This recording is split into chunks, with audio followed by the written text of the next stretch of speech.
عورت مارچ، میرا جسم میری مرضی، ہیڈس آف ٹو خلیل الرحمن قمر صاحب۔ اس بیہودہ جملے پر جو جواب خلیل الرحمن قمر نے دیا وہ جواب کسی بھی باغیرت مسلمان کا ہو سکتا ہے۔ مالوی سرمد نے جان بوجھ کر خلیل الرحمن قمر کو اشتعال دلوایا تاکہ اس کے بیانیے کو تقویت ملے کہ پاکستان میں عورت کی اپنی کوئی عزت نہیں، بلکہ وہ مرد کے ہاتھوں میں ایک کھلونے کی مانند ہے۔ عورت مارچ کے ایک نظریے کے طور پر پروموٹ کیا جا رہا ہے۔ اس کے جتنے عوامل بتائے جاتے ہیں جیسا کہ تیزاب گردی، ریپ، کم عمری میں شادیاں وغیرہ، یہ سب وہ جرائم ہیں جن پر پہلے ہی ملکی قوانین میں موجود بہت سے مرد سزائیں بھگت چکے ہیں۔ کسی بھی جرم میں ملوث مجرم اور مظلوم کی جنس کو بنیاد بنا کر نظریہ بنانا کہاں کا انصاف ہے۔ تمام جرائم میں ظلم عورت پر ہوا، لہٰذا اس کو عورت کے حقوق کی شکل دی گئی ہے، جبکہ عورت کے حقوق کی بات تو تب کی جائے جب ملک میں عورتوں کی حفاظت اور ان کے ساتھ زیادتی کا کوئی قانون موجود نہ ہو، یا کوئی فرد یا جماعت عورتوں کے حقوق کے خلاف تحریک چلا رہا ہو۔ چونکہ ہمارے ملک میں قانون کی کوئی بالادستی نہیں ہے اور بڑے مجرموں کو سزا نہیں ملتی، جس کی وجہ سے مالوی سرمد جیسے شر پسند عناصر اس کا فائدہ اٹھاتے ہیں۔ اس قانونی فیلئر کو نظریے کی شکل دے کر اپنے مغربی نواز ایجنڈے کو پھیلانے کی کوشش کرتے ہیں، حالانکہ اصل ڈیمانڈ تو ہر ایک کیس میں ملوث ملزم کو سزا دلوانے کی ہونی چاہیے۔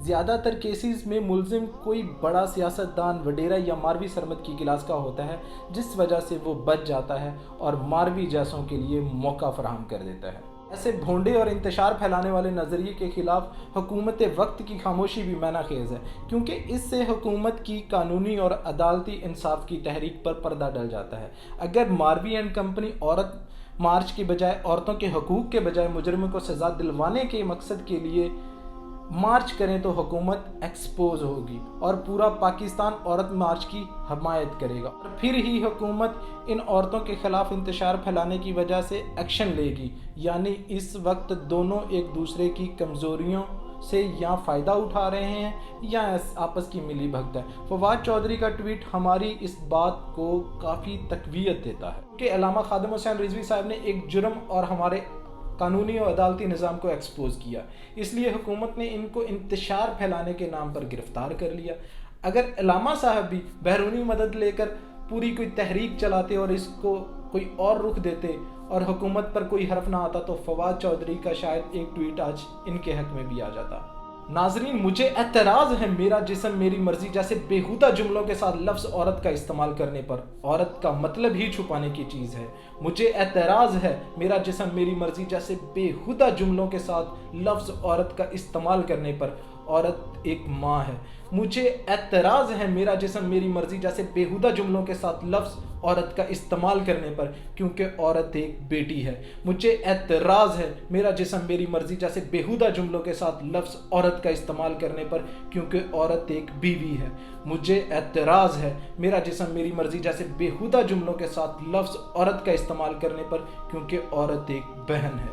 یہ وہ تمام مقدس رشتے ہیں جن کا ادب و احترام اور حقوق دین اسلام نے بڑی سختی سے بتائے ہیں۔ بحیثیت مسلمان ان چند یورپ پسند خواتین کو ہم اپنے نفسیاتی اور شیطانی خواہشات کے ایجنڈے کو ملک میں انتشار پھیلانے اور عورت مارچ کا نام استعمال کرنے کی قطعاً اجازت نہیں دیں گے۔